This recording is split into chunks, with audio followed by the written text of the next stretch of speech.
Sandman, Los Cazadores de Sueños, por Neil Gaiman. Al principio, el monje creyó que la zorra estaba muerta. Después, cuando se arrodilló junto a ella, percibió su respiración, tan exánime y lenta que apenas podía adivinar que respiraba en lo absoluto, pero aún así, estaba viva. El monje llevó a la zorra hasta el templo y la colocó junto al brasero para que se calentara. Después, el monje rezó una plegaria en silencio al Buda por la vida de la zorra. Porque era una bestia salvaje, pensó el monje, pero tenía buen corazón, y no dejaré que muera. Acarició su pelaje, tan suave como el vilano, y sintió el débil latir de su corazón. Cuando era pequeño, dijo el monje a la zorra inconsciente, antes del infortunio de mi padre, de vez en cuando escapaba de mi niñera y mis profesores, e iba al mercado donde vendían animales vivos. Encerrados en jaulas de bambú vi toda clase de bestias, zorros y perros y osos, monos pequeños y monos de cara rosada, liebres y cocodrilos, serpientes y cerdos y ciervos y grullas y osesnos. Cuando los veía me sentía feliz porque me encantaban los animales, pero también me sentía triste, pues me dolía verlos encerrados así. Un día, después de que los mercaderes levantaron su mercancía y terminaron su jornada, encontré una jaula rota, y en ella había un mono bebé, demasiado escuálido para ser vendido incluso como alimento, pues estaba muerto. O eso debieron pensar. Pero yo percibí que vivía y por eso lo oculté en mi pecho y regresé a la casa de mi padre. Escondí al mono en mi habitación y lo alimenté con las sobras que guardaba de mis comidas. Mi pequeño mono creció hasta tener casi el mismo tamaño que yo. Era mi amigo. Solía sentarse en mi árbol de caqui, afuera de nuestra casa, esperando mi regreso. Mi padre toleraba al mono y todo iba bien hasta el día que cierto señor llegó a mi casa buscando a mi padre. Parecía que el mono había enloquecido. No permitió que el señor se acercara a mi padre. En cambio, bajó del árbol y le impidió la entrada. Mostraba sus dientes y su pecho. Actuaba como si el señor fuera un mono rival de alguna otra tribu. El señor mandó por uno de sus sirvientes, quien sacó su arco y atravesó el pecho del mono con una flecha, aun cuando le rogué que no lo hiciera. Llevé al mono afuera de la casa, y él me miró a los ojos al morir. Más tarde, cuando mi padre cayó en desgracia, fue debido a las maquinaciones de aquel mismísimo señor. En ocasiones, creo que el mono no era un mono, sino un espíritu enviado por Amitabha Buda, para protegernos.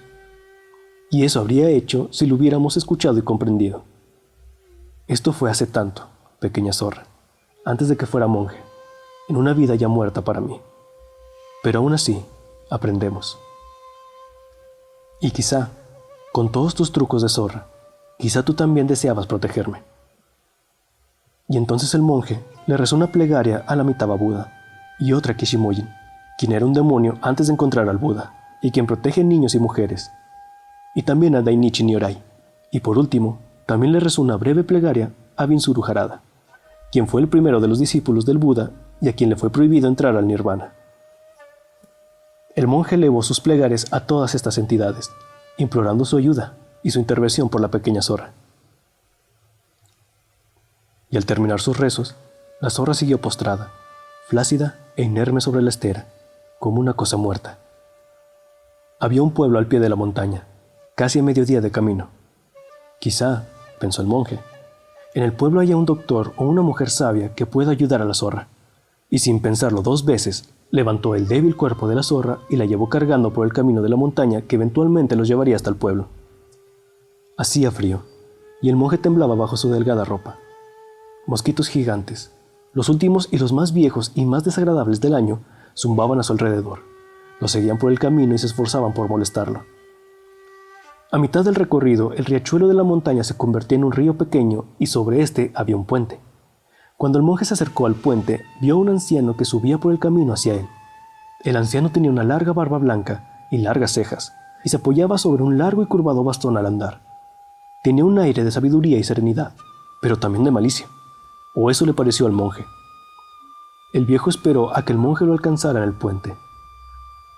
«Los arces se ven muy hermosos», dijo el anciano. «Tantos colores que pronto desaparecerán. En ocasiones pienso que el otoño puede ser tan bello como la primavera». El monje estuvo de acuerdo con esto.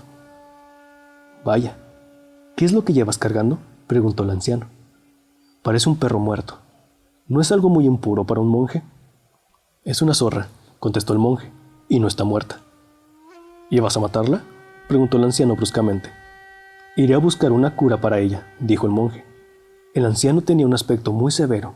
Levantó el bastón que llevaba y golpeó al monje, una vez a un lado de la cabeza y otra en los hombros. Eso es por abandonar tu templo, dijo el anciano al dar el primer golpe con su bastón, y eso por interferir en los asuntos de los espíritus de los zorros. El monje inclinó la cabeza. Tal vez tenga razón en golpearme, dijo, porque es como usted menciona. No estoy en mi templo y llevo una zorra en mis brazos, pero aún así me parece que hago lo correcto, buscar una cura para ella. ¿Lo correcto? ¿Lo correcto? Y una vez más, el anciano golpeó al monje con el bastón, esta vez en el pecho. Criatura insensata, ¿acaso eres tonto? Lo correcto sería regresar a tu templo con la zorra y dormir con una insignia del rey de la ensoñación de toda la noche bajo tu cabeza, pues en los sueños es donde está atrapada tu pequeña amiga zorra. Si pudiera preguntar algo, sin recibir otro fuerte golpe contra mi persona, dijo el monje, vacilante, ¿dónde encontraré una insignia del rey de la ensoñación de toda la noche? El anciano observó al joven monje y después miró su bastón curvado, y al final suspiró, fuerte y tardío, como un hombre muy viejo que intenta enfriar su sopa caliente. Introdujo una mano en su manga, sacó un papel con algo escrito y lo colocó en la mano del monje. Ahí, gruñó el anciano, pero sigues siendo un tonto, pues la zorra morirá o tú lo harás, y no hay nada en esta tierra que puedas hacer para cambiarlo, sean puros tus motivos o no. El monje quería protestar, preguntarle al anciano por qué le había dado la insignia si no serviría de nada, cuando se percató de que estaba solo en el puente, y más aún, solo en toda la ladera. Entonces aquel anciano debió ser Binzuru Harada, pensó el monje, pues Binzuru Harada con frecuencia aparece como un anciano de barba blanca y cejas largas, y hará el bien en esta tierra hasta el día en que Buda le permita seguir adelante. Aún así, el monje se preguntó por qué Binzuru Harada ayudaría a una persona tan insignificante como él, y sintió un poco de consuelo cuando recordó que a Binzuru Harada le fue negado el nirvana por romper su voto de castidad. La zorra no había pesado casi nada en el trayecto montaña abajo, pero cuando el monje dio media vuelta y caminó montaña arriba, descubrió que el cuerpo de la zorra pesaba más y más. Una suave neblina había descendido por la montaña, ofuscando el borde de las cosas. El monje colocó un pie delante de otro y caminó cuesta arriba. Se preguntó si hacía lo correcto, ayudar a la zorra. No lo sabía, pero tenía claro que no la abandonaría. Debía intentarlo. Ya era tarde cuando el monje regresó al templo, de donde había salido temprano aquella mañana. La bruma otoñal colgaba como telaraña, o como hebras de seda cruda a través de la montaña, y el ocaso invasivo provocaba que el mundo se sintiera doblemente onírico. Incluso el templo, en donde el monje había pasado los últimos 8 años, tenía un aire fantasmal cuando al fin llegó, como si ahora fuera, de alguna manera, un lugar imaginario. El brasero estaba casi frío. El monje le añadió carbón, cocinó arroz y también un poco de calabazas para acompañarlo. Después rezó sus plegarias vespertinas, aunque las llevó a cabo con un entusiasmo menor a lo habitual.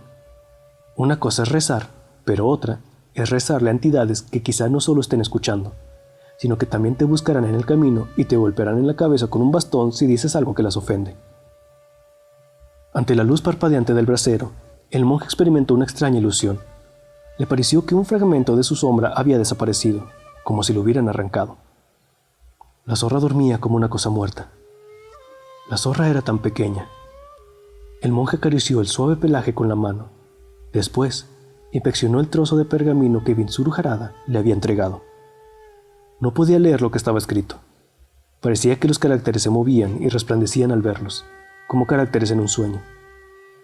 El monje metió la zorra en su bata para mantener el cuerpo tibio con su calor y quizás así mantenerla con vida.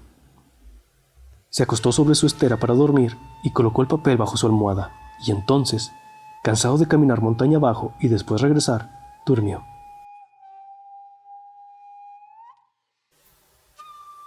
Al principio, oscuridad.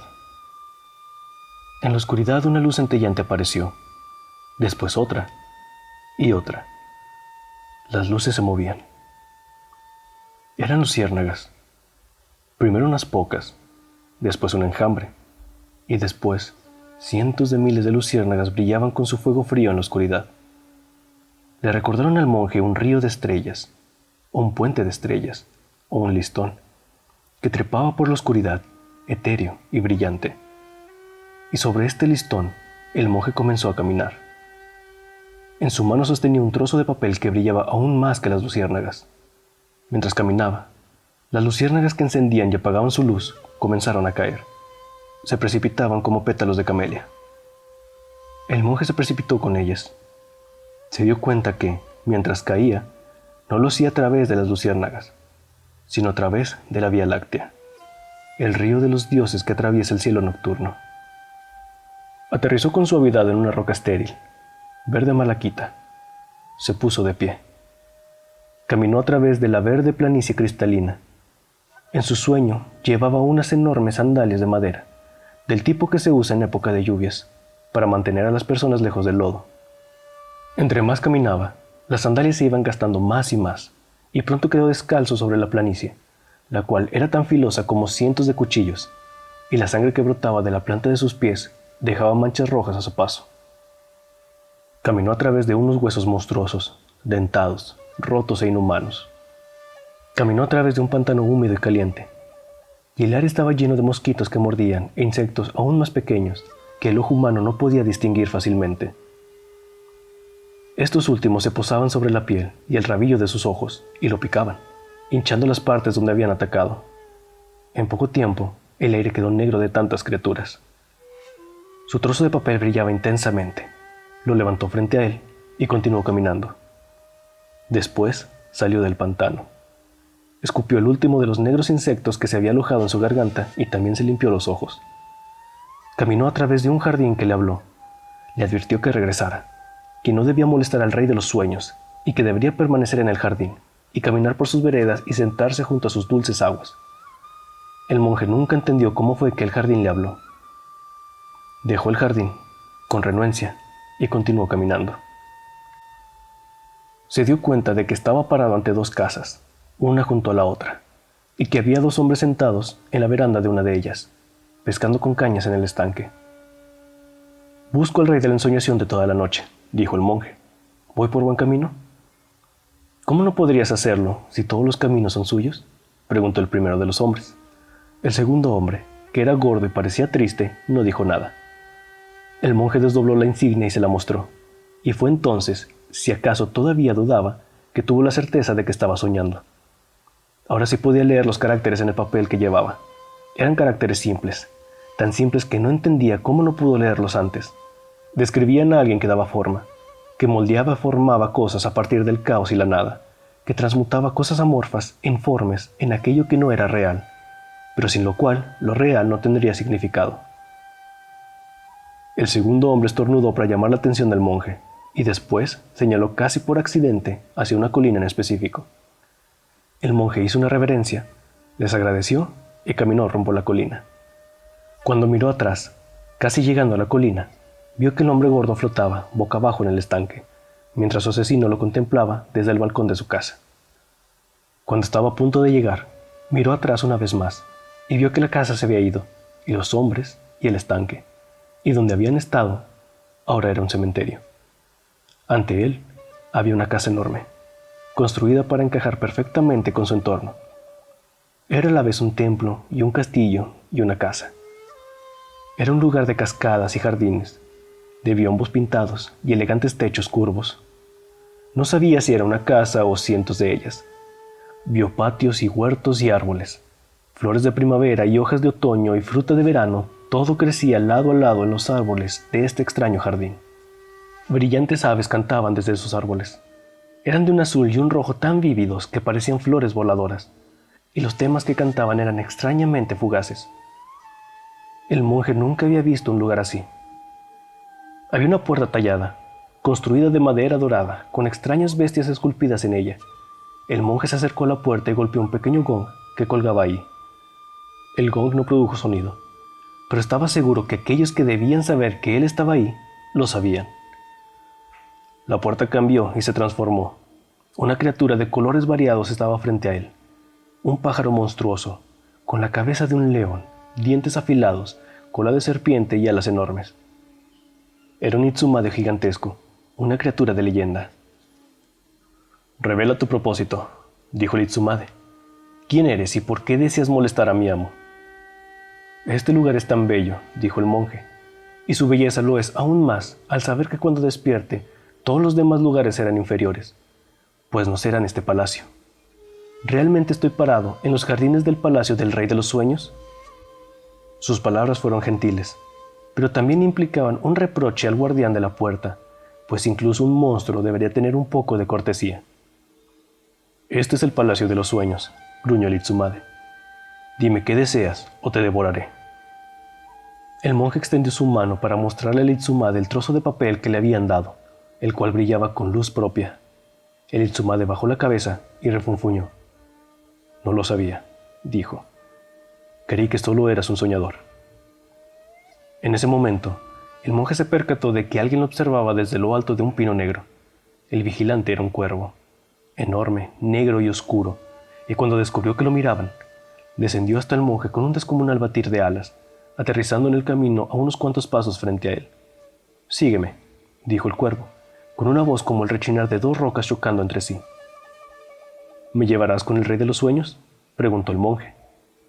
No interrogarías a un poema, a una hoja caída o a la neblina en la cima de la montaña, dijo el cuervo. Entonces, ¿por qué me interrogas a mí? La casa parecía un laberinto, y el monje siguió al cuervo a través de galerías y pabellones crepusculares, extraños y sobrios. Caminaron a través de pasajes formados por biombos, estanques serenos y rocas y piedras perfectas. El monje siempre caminó siguiendo al ave. Por tu respuesta, dijo el monje, asumo que eres poeta. Estoy al servicio del rey de la ensoñación de toda la noche, dijo el ave, y hago su voluntad. Aleteó, se elevó y aterrizó en un biombo para estar al mismo nivel de la cabeza del monje. Pero estás en lo correcto. Alguna vez fui un poeta y, como todos los poetas, pasé demasiado tiempo en el reino de los sueños. El cuervo escoltó al monje hasta un cuarto decorado con biombos pintados, donde había una tarima elevada al final, y sobre ella reposaba una silla de madera con incrustaciones de madreperla. Era una silla perfecta, de singular simpleza y rareza, y el monje sabía que aquella silla seguramente era el trono del Rey de los Sueños. Espera aquí, dijo el cuervo, y abandonó el cuarto con la gracia de un cortesano orgulloso. El monje esperó nervioso, en el cuarto del trono, la llegada del Rey de los Sueños. En la imaginación del monje, el Rey de los Sueños se convertía en un anciano de uñas y barba largas, y después se parecía al Buda Amida, y después era un demonio mitad hombre, mitad dragón.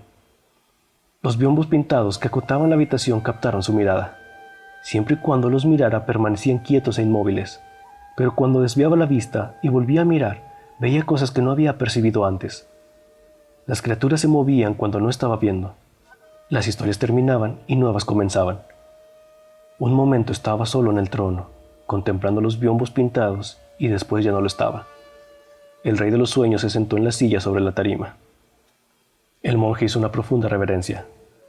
El Rey de los Sueños tenía una piel tan pálida como la luna de invierno y el cabello tan negro como el ala de un cuervo. Y sus ojos eran estanques de noche en cuyo interior centelleaban y ardían estrellas distantes. Su vestimenta era del color de la noche, y en su base aparecieron flamas y rostros, y después desaparecieron. Comenzó a hablar, con una gentil voz pero tan fuerte como la seda. «Eres bienvenido en este lugar», dijo, con palabras que el monje escuchó en el interior de su cabeza. «Pero no deberías estar aquí». «He venido», dijo el monje, «para suplicar por la vida de una zorra que, en mi mundo, está perdida en los sueños. Sin la ayuda de usted, ella morirá». «Tal vez eso quiere», dijo el rey de la ensoñación de toda la noche. «Perderse en los sueños. Seguramente tiene una razón para hacerlo, y es una razón que tú desconoces. Además, es una zorra. ¿Por qué te importa su destino?» El monje dudó. «El Buda nos enseñó a amar y reverenciar todas las cosas vivientes. Esta zorra no me ha hecho daño». El rey de los sueños miró al monje con detenimiento. «¿Eso es todo?», dijo, poco impresionado. «¿Por esa razón abandonas tu templo y vienes a mí? ¿Por qué amas y reverencias a todas las cosas vivientes?» «Tengo un deber con todas las cosas», dijo el monje. «Soy un monje y dejé atrás todos los lazos del deseo, todas las ataduras mundanas». El rey de los sueños no dijo nada. Parecía esperar. El monje inclinó la cabeza. «Pero recuerdo el roce de su piel, cuando pretendió ser humana. y es un recuerdo que he de llevarme a la tumba y más allá. Los lazos de afectos son muy difíciles de romper. Entiendo, dijo el rey de los sueños. Después se levantó y bajó de la tarima. Era un hombre muy alto, si es que era hombre. Sígueme, dijo. Caminaron a través de una cascada que caía a lo largo de una pared del palacio, la cual los acarició y roció sin mojarlos. Al otro lado de la cascada había una pequeña casa de verano, y el rey de los sueños condujo al monje hacia ese lugar. Tu zorra también vino a mí, y me pidió un don, dijo el rey de los sueños, aunque ella fue más honesta que tú respecto a su amor, y le obsequié mi don. Ella soñó tus sueños, soñó tus primeros 2 sueños contigo, después soñó el último sueño para ti, y ella abrió la caja con la llave. ¿Dónde está?, preguntó el monje. ¿Cómo puedo traerla de vuelta? ¿Por qué la traerías de vuelta?, preguntó el rey de los sueños. Ella no quiere eso, y tampoco te traerá felicidad. El monje no dijo nada. El rey señaló una mesa en la casa de verano. Sobre ella había una pequeña caja lacada que el monje reconoció de sus sueños. En la cerradura había una llave. Ella está ahí. Síguela, si eso deseas. El monje se acercó a la caja y lentamente la abrió. Se abrió y abrió hasta que ocupó todo el mundo y, sin dudarlo, el monje entró. Al principio, al monje le pareció que el interior de la caja lacada era un lugar familiar que de alguna manera había olvidado. Quizá su habitación cuando era pequeño, o un cuarto secreto en el templo que había permanecido oculto hasta este momento. No había otra cosa en el cuarto excepto un espejo en una esquina. Del espejo surgió un brillo tenue, como la luz del sol al final del día. El monje levantó el espejo. En la parte trasera del espejo había una pintura. Mostraba 2 hombres. Uno era un hombre orgulloso, aguerrido, con ojos de cazador y barba gris. Era evidente que la otra figura pretendía ser el monje, aunque estaba cubierto con manchas y moho. Giró el espejo y miró el rostro que apareció. Vio a una chica de ojos verdes que parecía haber sido pintada con luz. Cuando se percató de que él la observaba, su rostro decayó. ¿Por qué has venido aquí?, murmuró con tristeza. Di la vida por ti. Estabas dormida en el umbral de la puerta, contestó el monje. No podía despertarte. Ella sacudió la cabeza. Perseguí a los Baku, dijo ella. Fui a donde viven los Baku y los seguí mientras comían sueños y entré a tus sueños mientras soñabas. Estuve ahí contigo cuando tu padre te dio el cofre, y cuando despertaste me quedé en el cofre, y cuando tu abuelo te dio la llave, te la quité cuando despertaste. Fui atrás de ti todo el día siguiente y al caer la noche me recosté en tu puerta, en el lugar por donde el sueño tendría que pasar de camino a ti, y dormí. Vi el sueño deslizarse por la oscuridad y salté sobre él y lo hice mío. Y en mi sueño abrí el cofre con una llave y se abrió, tan grande como el cielo, y no tuve otra opción más que entrar. Y tuve mucho miedo, pues estaba perdida en la caja y no podía encontrar la salida. Había perdido el camino que me llevaría de vuelta a mi cuerpo. Estaba triste y asustada, pero también me sentía orgullosa, pues sabía que te había salvado la vida. ¿Por qué hiciste esto por mí?, preguntó el monje, aunque ya sabía que entendía por qué lo había hecho. La chica espíritu zorro sonrió. ¿Por qué me buscaste?, preguntó ella.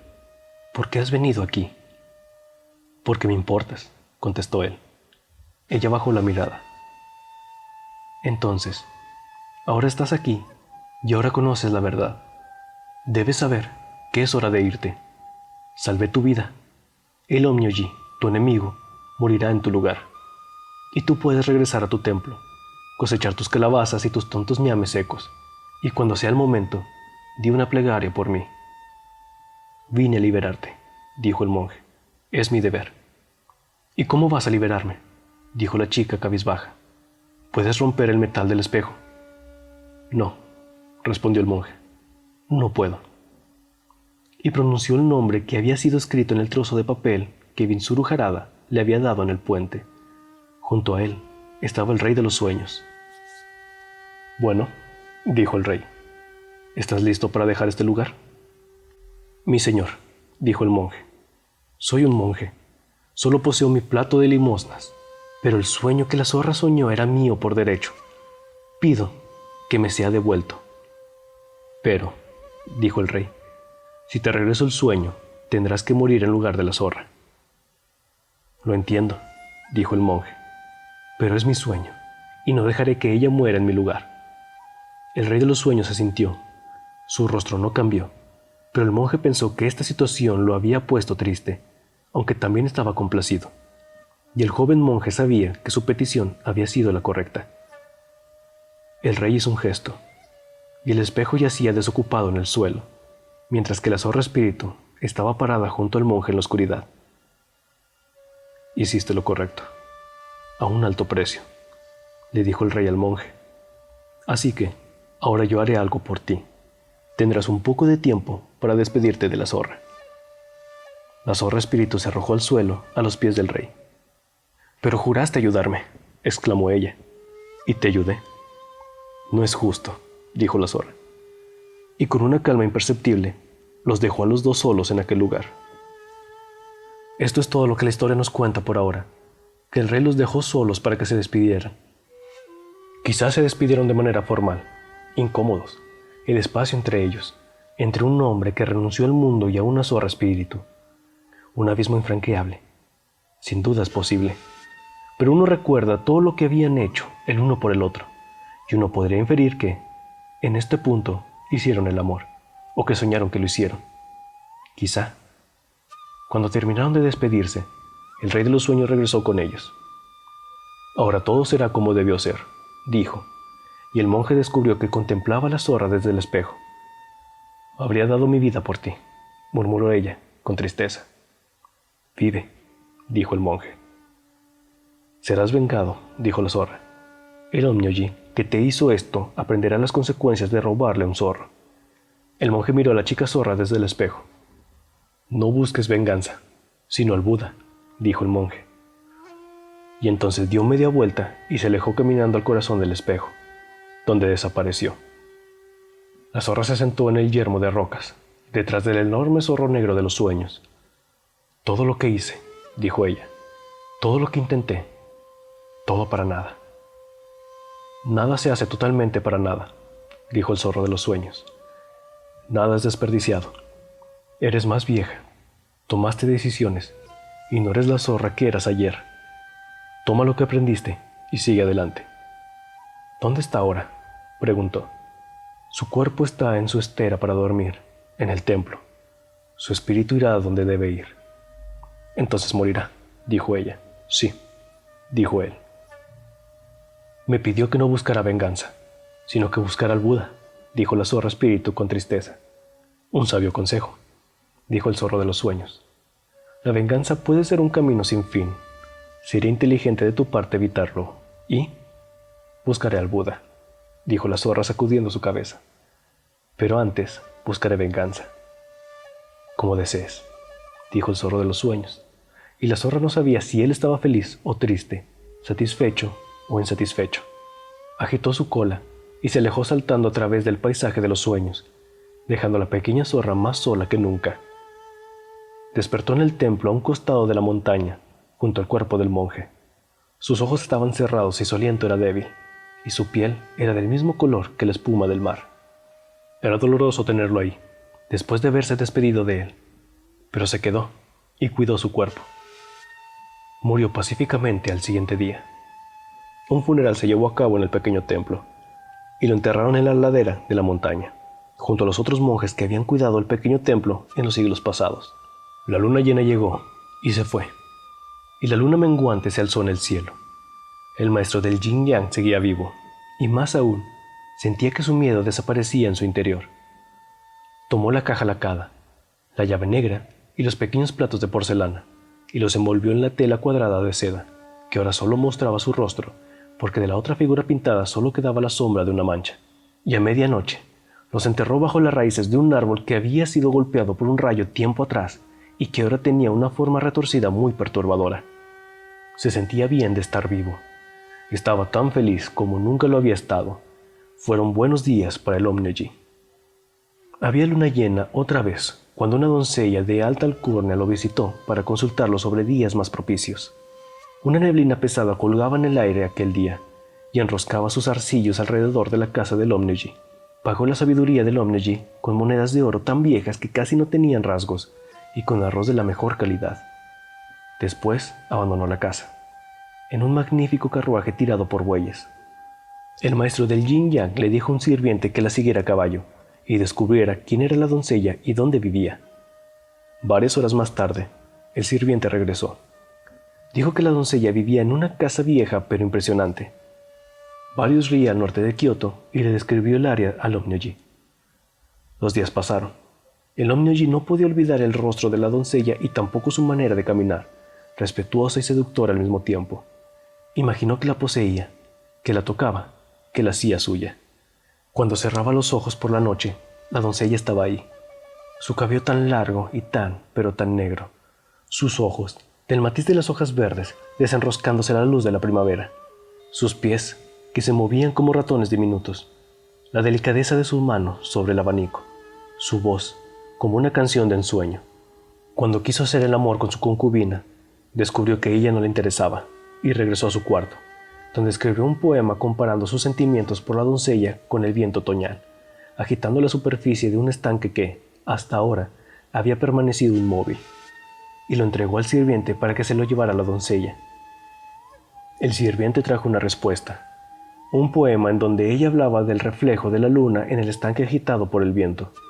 El corazón del Omnyoji se iluminó cuando lo leyó, asombrado por la gracia y destreza de sus pinceladas.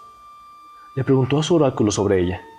La mujer vieja se rió, una risa tan estridente que él pensó que la vieja moriría, y no habló más. La mujer joven con las manos frías dijo: «El hombre que amaba está muerto». «Bien», dijo el Omnyoji, «¿cuándo es un día favorable para visitarla?». En ese momento las tres mujeres sonrieron y comenzaron a reír como burlándose de él. El Omnyoji abandonó molesto la casa. Al día siguiente llegó a la casa de la doncella.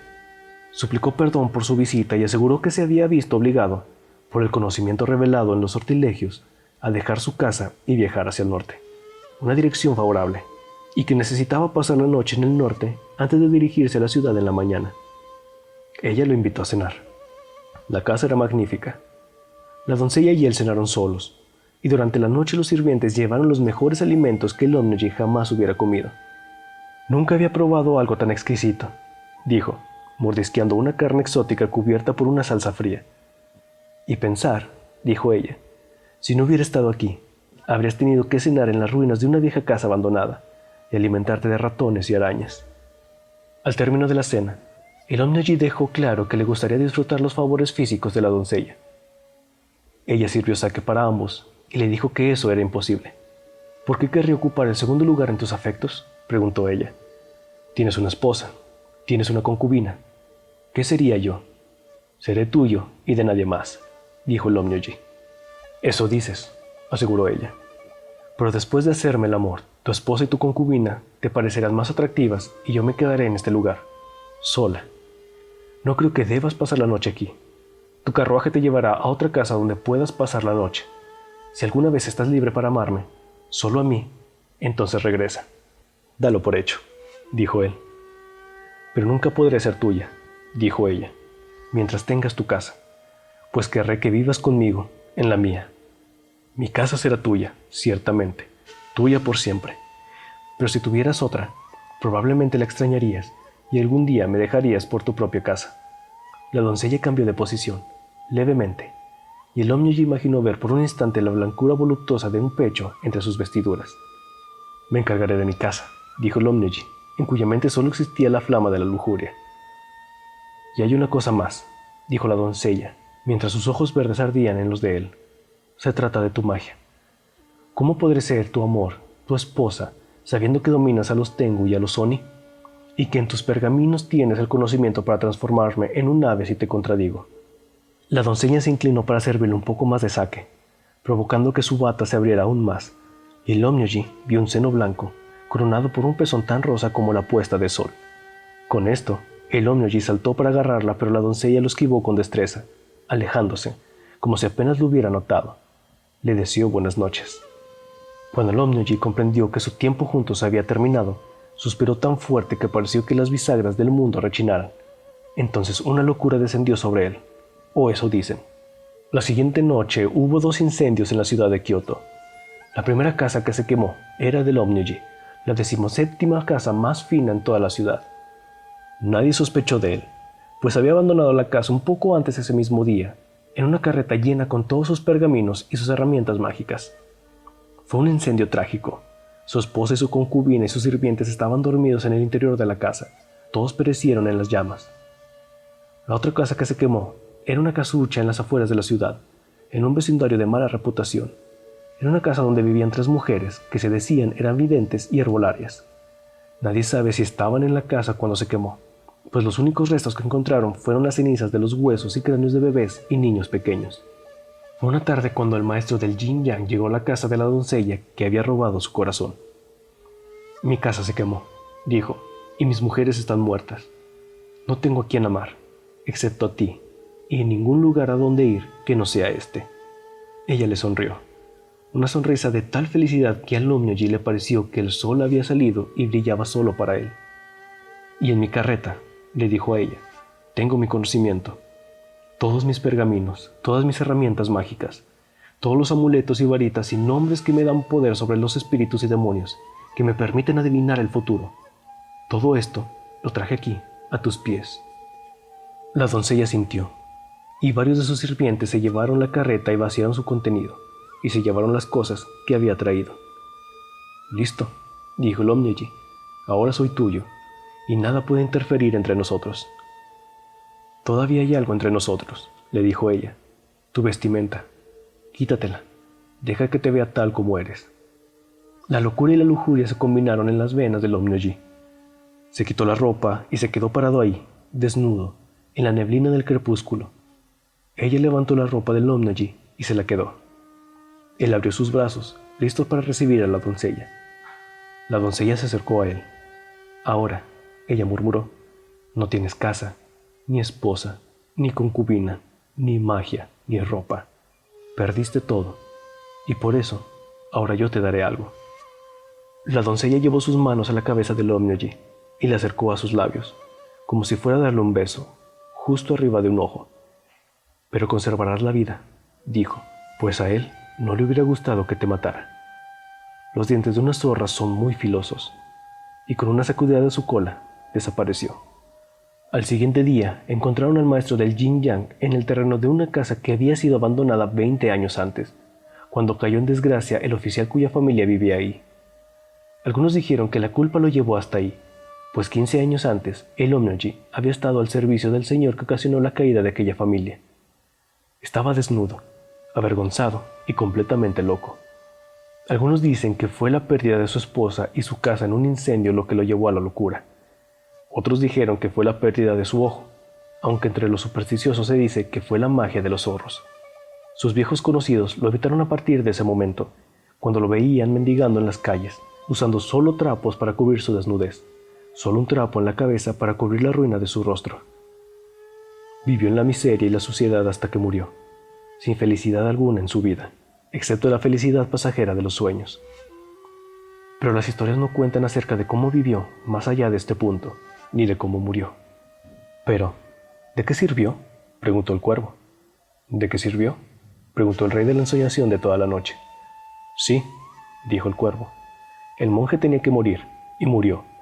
La zorra que intentó ayudarlo falló en ayudarlo. El Omnyuji perdió todo. ¿De qué sirvió que le cumpliera su deseo? El rey contemplaba el horizonte. En su ojo una sola estrella destelló y desapareció. Aprendieron lecciones, dijo el rey pálido. Los eventos ocurrieron como tenían que ocurrir. No percibo que mi atención hubiera sido desperdiciada. ¿Aprendieron lecciones?, dijo el cuervo, erizando las plumas del cuello y levantando muy en alto su cabeza. ¿Quién las aprendió? Todos ellos, en particular el monje. El cuervo graznó una vez, desde el fondo de su garganta, y saltó de una pata a la otra. Parecía que buscaba las palabras correctas. El rey lo miró pacientemente con ojos oscuros. Pero está muerto, dijo el cuervo al cabo de un tiempo. En cualquier caso, tú también, mi cuervo, y también hubo lecciones para ti. ¿Y acaso tú aprendiste una?, preguntó el cuervo, quien alguna vez fue un poeta. Pero el rey pálido prefirió no responder y permaneció envuelto en silencio, contemplando el horizonte. Y después de cierto tiempo, el cuervo alzó el vuelo deprisa hacia el cielo de los sueños y dejó al rey completamente solo. Y esa es la historia de la zorra y el monje, casi en su totalidad. Pues se dice que aquellos que han soñado con las regiones lejanas donde los Baku pastan, en ocasiones han visto dos figuras caminando a la distancia, y que estas dos figuras son un monje y una zorra, o tal vez una mujer y un hombre. Otros dicen que no, que aún en los sueños y en la muerte un monje y una zorra son mundos diferentes, al igual que en la vida, y que en mundos diferentes permanecerán por siempre. Pero los sueños son cosas extrañas, y ninguno de nosotros, excepto el rey de la ensoñación de toda la noche, podemos decir si es verdad o no, ni tampoco saber sobre los tiempos que están por venir.